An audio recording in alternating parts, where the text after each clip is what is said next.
First, we'll just introduce ourselves for the podcast. So I'll go first, and then Terrell, if you would like to go next, and then we'll have Seth as our guest of the CT Gap podcast for today's episode. So hi everyone, my name is Jessie. I'm a junior at Amity Regional High School. I'm really interested in law and politics and social advocacy. And I'm really interested in the gap between students when it comes to education and opportunities, which is why I wanted to start CT Gap with Terrell and start this podcast to kind of shed some light on the different experiences of students as they move through their academic journey and growing up as with their unique experiences. Okay. Hello, I'm Terrell Tolson, and like Jessie, I am also very passionate about politics and law, and specifically how it intersects with education and the entire gap that we currently have in America between opportunity and education, and really focusing on how we can fix that as society. Gosh, those were good introductions. So I'm Seth. I'm a freshman at Yale, and somehow, and oh goodness, oh yeah, major. I came in as a math major. I'm not entirely sure if I'm going to stick with that. And as of right now, I don't really know anything. I'm kind of like not too sure about a lot of things, but I'm thinking about going into law. I don't know. We'll see how math pans out if I end up doing it. So yeah. Thank you for sharing your a brief introduction about yourself. So today we're going to be really focusing on Seth's background and how that has informed his experience at Yale and being from a more rural part of the nation, and how that transition from that very homogenous community and like more rural community and into this bustling city with so many different experiences and new people, and still being like so high achieving at the front of all this change and transition. Thank you. With that being said, could you give a brief or a brief overview of your background and your story? Okay. Yes, of course. So let's see. I'm from a town of about 15,000 people, I believe. I'm pretty sure, called Dyersburg in West Tennessee. It's in a, I would say like pretty rural area. There's the closest city is Memphis, like 2.5 hours away. Lots of farmland.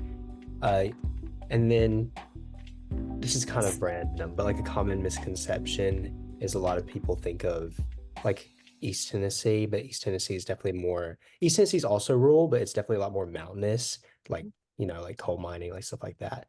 And then West Tennessee, where I'm from, is definitely a lot more like farmland. And then, I've lived there my whole life, which I think is an important thing to say because, some people may have like been in a city and then gone to like a rural town. And also I feel like something that's related to this, or like somewhat related to like my rural background and coming to Yale, is that I am also gay. So that's a fun one in a rural town in Tennessee. But yeah. Yeah. And then story, I don't know. I don't really, I feel like that'll come out with the other questions probably. Yeah. I don't really know particularly. Like, I mean, I guess like I could talk about my parents are, I guess this adds more information about me anyways. My dad only graduated high school. He didn't go to college.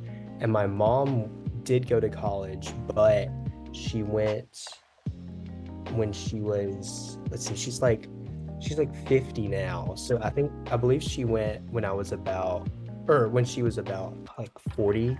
So she went to college really late, which I feel like also plays a huge factor because she was a non-traditional student. So my application process is very different from hers. So I feel like that like kind of plays a role as well. And so, I think some people, this is like kind of related. I know there's like debate over like the definition of first generation. I wouldn't call myself first generation just because my mom went to college, but at the same time, I think that even without being first generation, I think that I still share a lot of the experiences that first generation students experience. But anyways, that's all. That's it. There we go. That's a Thank you hopefully for a good sharing. introduction or background. Yeah, it was great. And also just to clarify before we get too deep into this episode, it's not going to be like an interview format where we like ask you questions and you give a response and then we ask you the next one. We want it to be a bit more like a discussion, a conversation, so that we can really talk about the intricacies of the issues that we want to talk about. This is pretty low stakes and relaxed. Yeah, low stakes. So low stakes. no need for stress. Yes. So I have. Okay. No, go on. So I have a question for you, Seth. How has been your experience as a student, like throughout your life? Like your relationship with education? Did you like school growing up? What has been your favorite subject? Just anything. Ooh, that's good. Oh my gosh, y'all are asking some good questions. I know, actually, I guess that's technically the first question. But let's see. In school, I think that I did like school early on. I think that throughout elementary school, I enjoyed school. I feel like, I don't really know why, but I feel like in middle school that started to kind of go away. And then I feel like in high school, I didn't really enjoy it. But, well, middle school was probably just because, it wasn't because of school directly, but just because middle school was like, I feel like a universal, like, bad experience. Yeah. No one likes middle school.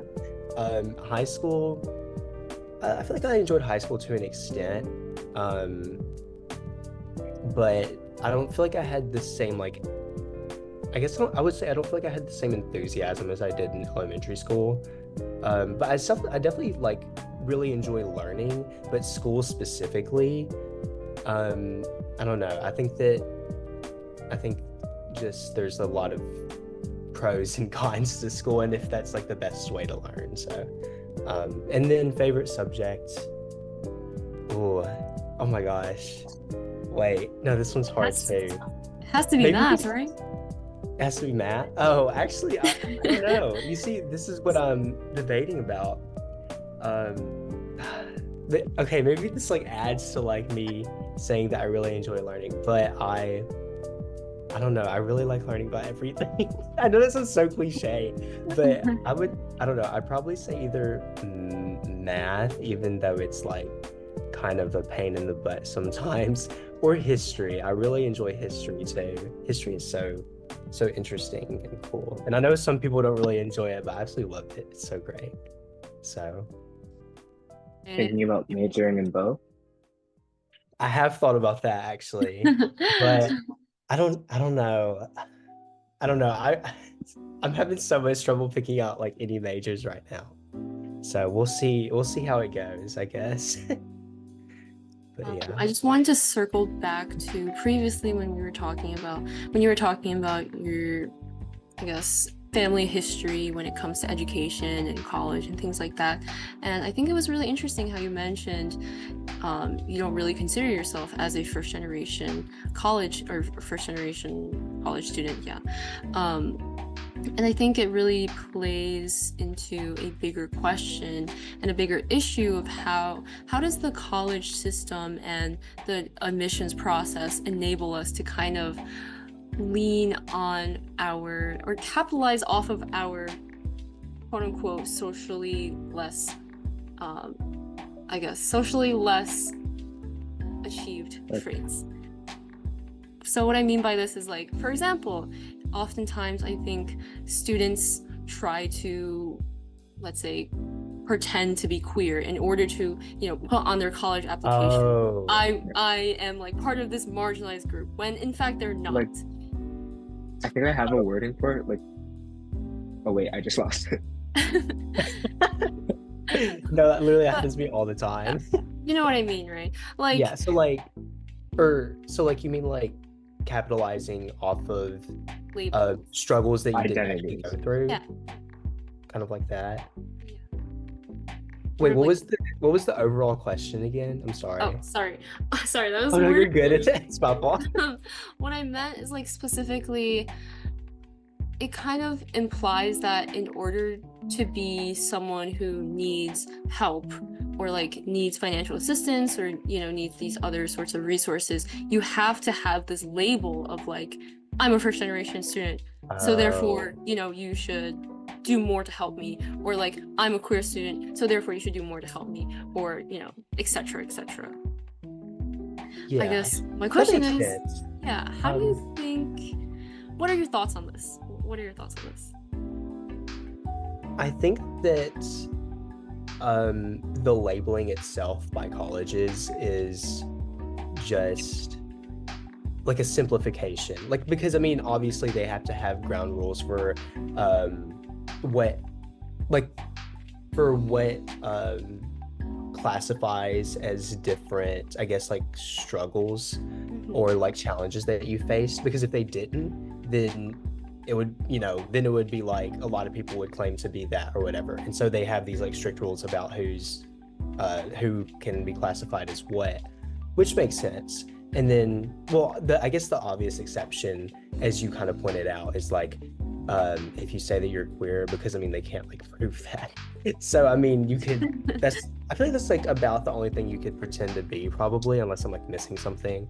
But I don't know. I think that the labels are a simplification, and I think that that's in the like the overview of the college admissions process. It's necessary, but I think that it also, I mean, has like negative side effects, because there are going to be some people who don't fall into the specific like these specific rules or these specific categories that still need the help that those students are going to receive.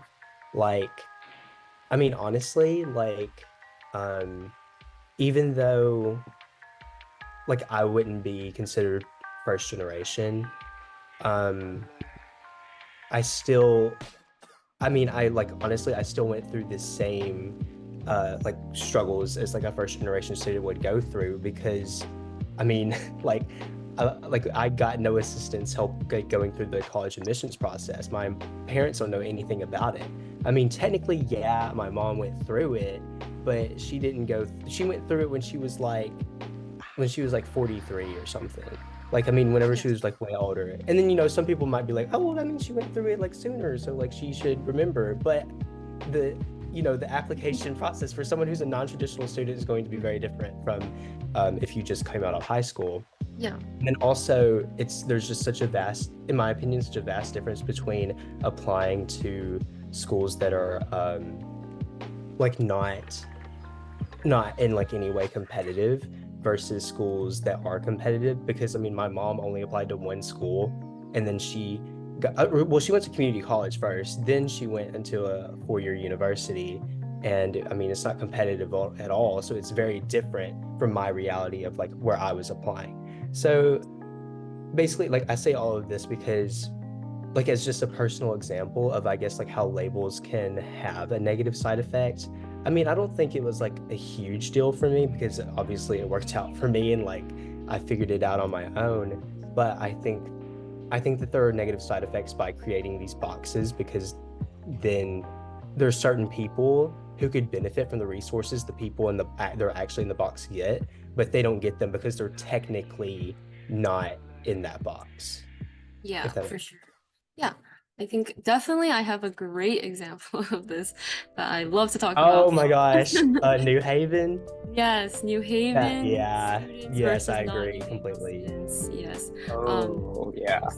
just to give a overview of what we're talking about, basically in New Haven especially, there are a lot of scholarships and programs that are offered to New Haven students, which on the surface looks like a great thing, right? New Haven is known as this like very low income city that has a lot of marginalized communities, and they really need help. And so providing these scholarships and providing these programs for free or for a very low price is great. But then, you know, me and Terrell were just talking about this, about how New Haven also has a lot of affluent, more richer, whiter areas that still qualify for these programs and scholarships, even though they're not the target audience, and even though they're not supposed to be the ones benefiting off of it. And you have students who are right outside of New Haven who don't qualify because they're not technically in the city of New Haven, despite their low income status, or despite, you know, their status as like a marginalized member. And so this is just like an example of how, like, when someone doesn't fit that criteria or doesn't fit that label, even though they need that help, it just becomes, you know, a whole mess of policy decision making, and like, how do we account for these students, and how do we make sure that, you know, New Haven is specifically, you know, things like that. But yeah, thank you for the thoughtful response. Just like another factor of like the whole New Haven students versus non-New Haven students thing. So there's also like New Haven, I would say, is probably the most like known city about Connecticut. Like, take someone, like, let's say you live in Tennessee, for example, and I feel like New Haven would probably be more known than Old Lyme, like, just given that Yale is there and it's talked about more. So there's not that many specific programs for other cities in Connecticut. Like, there are more New Haven tailored scholarships and programs than there are, like in my case, for Bridgeport. And like, just one example of that is like with my current school, Hopkins, we have a program called Pathfinder, which like brings like public school students from New Haven and like helps them like acclimate to Hopkins like in the future when they apply. But it's only for New Haven students, which is something that kind of, it makes me feel bad, because like, if I knew about Pathfinder when I was applying to Hopkins and I saw that it was only New Haven students, I would like be a bit upset. Yeah, that makes sense. Definitely. Yeah.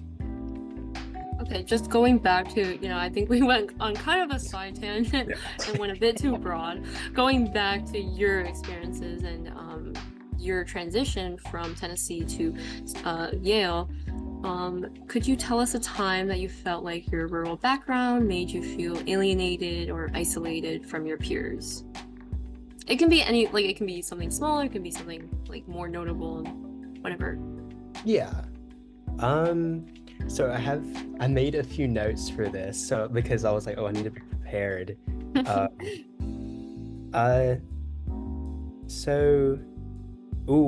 is a good one. This was the first thing I put down. I feel okay. This is something that like, I'm not entirely sure is true, but at the same time, I know it's true. Like, I guess it'll make more sense when I explain it. But you know, a lot of people pick up on like, I have an accent, which I think that, you know, most people from the South would probably not think I have much of an accent, but compared to the people up here, I would apparently definitely do. So, but the reason I bring that up is because I think that, like, people hear my accent and people hear where I'm from, and I feel like they immediately form perceptions about that. And I feel like that can kind of contribute to alienation in a sense. And I feel like I've experienced this like before, but not like to a large extent, but just whenever I initially meet people, because, you know, whenever they hear my accent, they ask, you know, generally they'll ask where I'm from, and I'll be like, oh, I'm from Tennessee. I'm from like a small town, blah, blah, blah. And then, I don't know, and this is definitely not everyone at all, but I feel like there's definitely some people who immediately kind of jump to like stereotypical things, like harmful stereotypical things, like that I would probably be like more uneducated, or that I would be, specifically what I'm getting at here is that I would be like really diehard Republican, to be honest. Like that's like what I'm really getting at, because and like I don't know, like I can understand why people have that perception, but I definitely think that's alienating if you immediately like form that perception, whether you realize it or not, because then, you know, I mean, everyone knows that Yale is mostly like a liberal school, and so whenever I don't want people immediately assuming that I'm going to be like a certain way towards them, especially whenever they feel like I'm probably, like, if they think I'm a Republican and you know, they don't like that, then they're probably going to think that like I would like be like hostile, like in a way. And like, I mean, I'm not even a Republican like at all. So like, so it's not even true, but I don't know. I feel like that contributes a lot, because I just think that people have that perception of me at first because they hear about where I'm from, and then that can definitely be harmful, because then they might not, and I mean, obviously this is more like their fault, this is not a me thing, but then they might not I don't know, like get to like talk to me as much, get to know me as much as they would have otherwise. And I think this is definitely not something that I've like, well, actually, no, this is something I've directly been told before, but so I do know this is true, but I definitely think it's more common than people think it is. Because I mean, honestly, like if I grew up in the North, and then I met, and like I'd heard all these things about people in the South and how they're like diehard Republican. You hear about like, you know, like MAGA stuff all the time, or MAGA, or however you pronounce it. And you know, you hear about all that, and then you meet this guy who has an accent, who's from a rural town in Tennessee. I mean, honestly, I don't think that it would be a stretch to say that I would also have that assumption. But I just think that I definitely think that that's something that people should like work to like eliminate, because that is having like an effect on you and like how you're treating that person, whether you realize it or not. I think, oh, sorry. Oh no, you go. I was kind of done with that. I was just gonna say, I think one of the whole reasons why we reached out to you and specifically wanted to hear about your experiences was because when we think of like marginalized communities, or maybe more disadvantaged communities, our first thought isn't rural, you know, students. Yeah. Our first thought is maybe like low-income students, or like, oh, students of color, things like that. But at the same time, it's really important to acknowledge that like, no, rural students do face their own unique challenges, and I don't think that there's a lot of programs that recognize that, or a lot of conversations that recognize that that is a factor when it comes to the education gap and opportunities for students. And I think it's good. I've seen like slowly, as I do more applications and things like that, I see like, oh, how would you describe your like home city or hometown? And it's like rural, suburban, and urban. I don't know how much of that plays into like their actual admissions process, but I think it's a good step to be able to recognize that like, yeah, rural students also face their own issues, and it's important to address those. Oh yeah, definitely. I think that, you know, I think I would definitely not be here if that was not factored into the college admissions process. That's like literally like favorite thing about it, because I would not have been like accepted honestly probably anywhere, like against these people coming from like SoCal and stuff, you know, like, oh my god, I hear about things that they've done, and I'm like thank god they consider where I'm from. Like, oh lord, nothing on some of these people. But yeah, I definitely agree a lot, and I think a good thing is that colleges in general have definitely moved towards recognizing that there is a disadvantage coming from a rural background. And honestly, I think that the disadvantages are like much more than a person from a city would think. Like they're like, literally, I have Because I remember one of the questions you had sent me was like the college process and disadvantages, and I just have like a whole like huge list of them. So like, yeah, there's so many. And I don't know. So I'm really glad that that's not.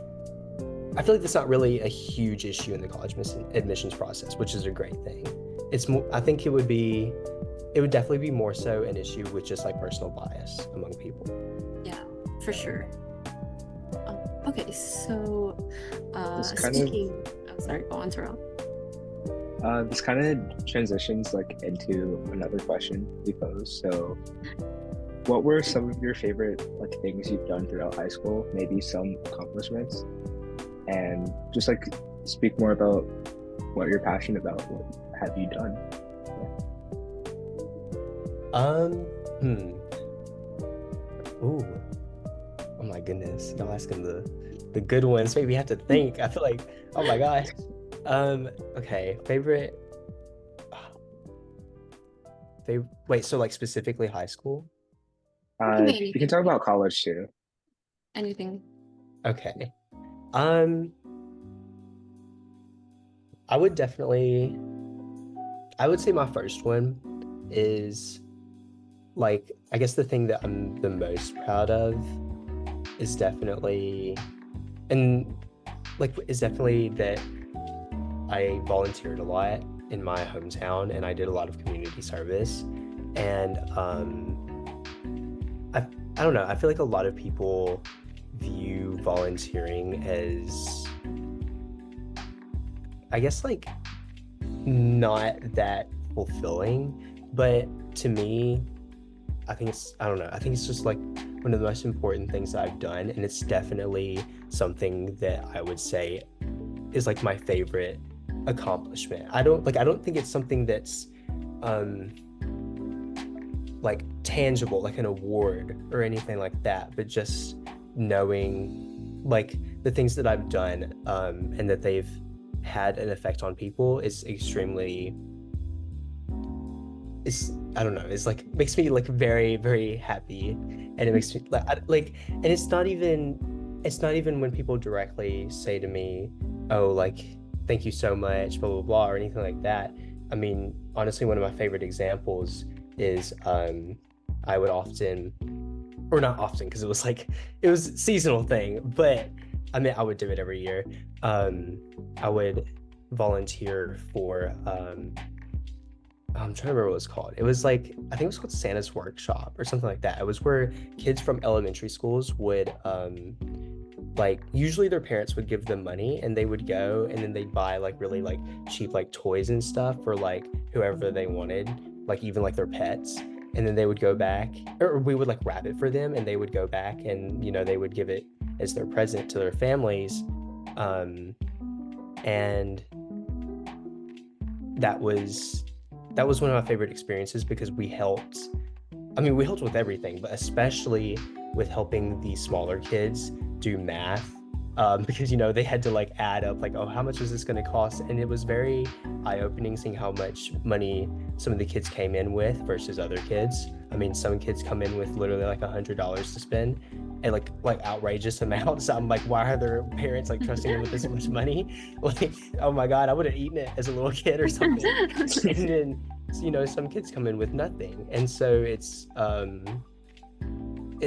very eye-opening, but then also knowing that I have made an impact on that kid's life and that I have helped them, like all of these kids, and that I've helped them like do these things, even though they can seem really small to people. Just, I don't know, it's very fulfilling to me, and I really enjoy that. So I would say that's probably my favorite personal accomplishment. And then the reason I asked specifically about high school is because I would say my other one is just honestly like, because I was thinking about this question because I was like, oh, this one's like really kind of tough. And then the volunteering one definitely came to me first, but then I also thought about, honestly, I feel like it's an accomplishment just being where I am now, because like 2 years ago, even I would say even a year ago, like I would not have Well, okay, maybe not a year ago, but 2 years ago, definitely, I would never have expected to be like to have been in this position. Honestly, 2 years ago, I didn't even think that a college like Yale was something or was a place that I could realistically get into because there's this huge perception in small towns that like only like the absolute like Albert Einsteins go to like places like Yale and stuff like that. And so there's a very unrealistic um uh like expectation of the people who uh and view of the people who go to colleges like Yale. So I didn't even think it was possible for me. Like when people say dream college and they're talking about there's they mean like, oh, it's the college I would most want to go to. For me, Yale was literally like I'm like in the very sense of the word, like literally a dream college because I did not think it was possible whatsoever until probably like a year and a half ago.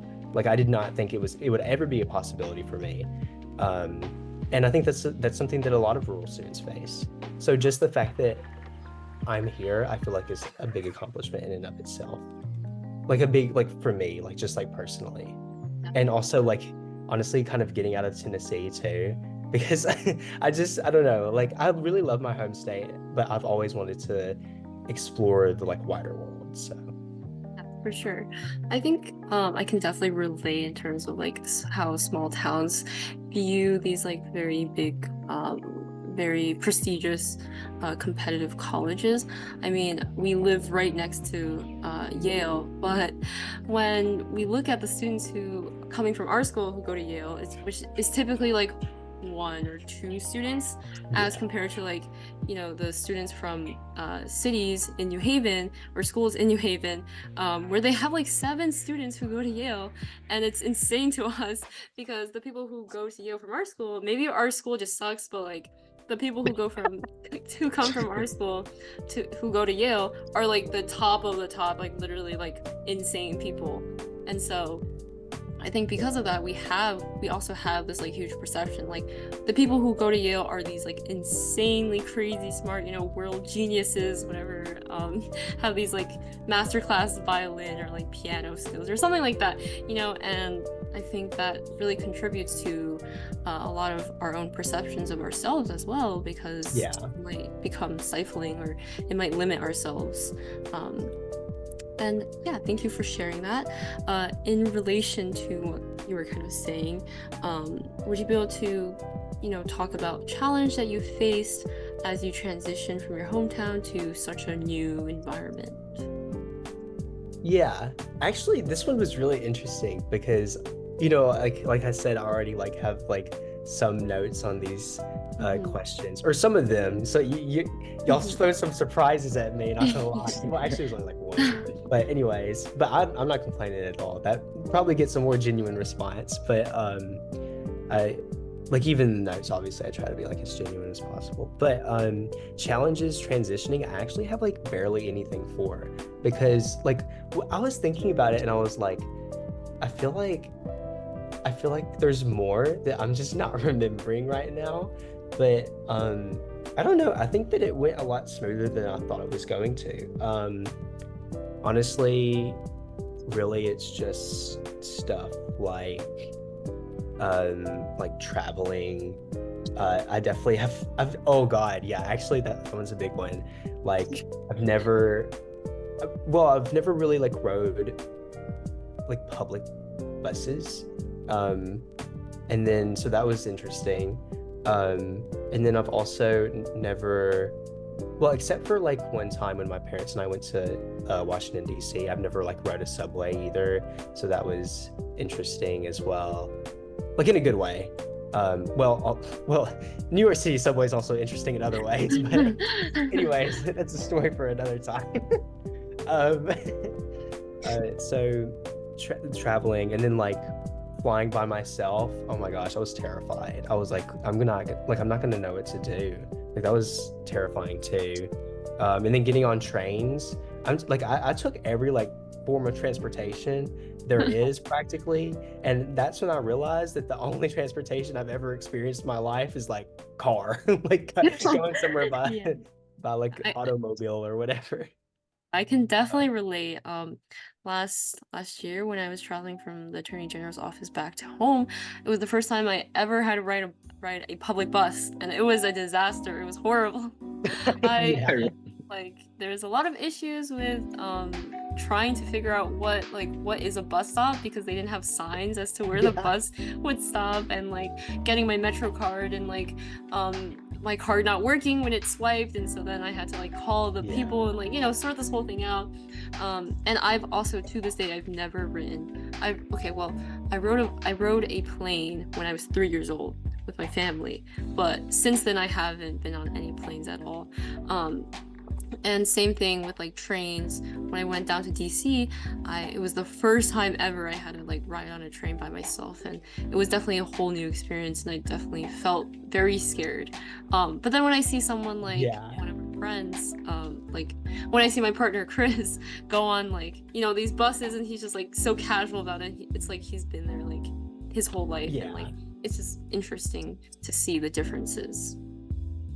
Okay. Yes. Yeah, Definitely, I like, this completely year- agree. Yeah. This year was my first time on a plane, and I had interesting TSA experiences. Wait, interesting. What?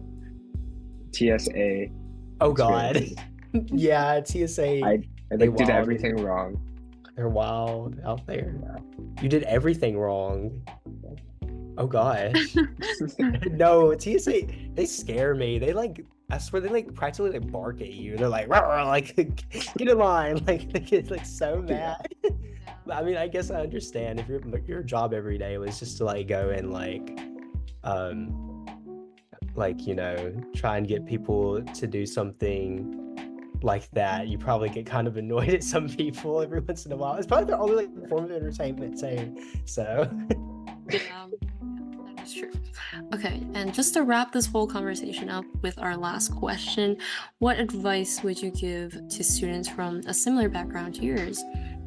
Especially as someone who, despite this background, or maybe aided by this background, got into such an amazing college and has these such amazing achievements and things like that. oh, thank you. Well, this question was interesting too, and also have like not that much written down, but I think the reason I don't have much written down is because I feel like I had a pretty good like solid answer. I would honestly say that, you know, obviously there's a lot of disadvantages to being from a rural area, but I also think that there, like looking back, like whenever I was like considering these questions, I was just thinking, yeah, there's all these disadvantages, but like you kind of don't realize until afterwards that there's also like so many advantages too. Like I mean, it's definitely like, oh gosh, I gotta hurry. This thing is on like a time limit. Thing Zoom, but you know, they're like you feel like you come from more of a community. You feel like you come from, or at least in my opinion, and then like you have like generally like a more distinct culture. You might be closer with your family. There's just so many things that are like great about being from a rural area that I feel like I kind of took for granted until I got here. So I would say just like don't, you know, like try to realize that not everything about being from a rural area is negative. And it's also awesome bonding with other rural students. Like I really like that. It's so cool meeting other rural students. So, but yeah, I guess that's it. I don't know if that was the best advice ever, but I would just say like try to also look at the positives of it. Yeah. Thank you so much for meeting with us. We really appreciated this amazing conversation with you.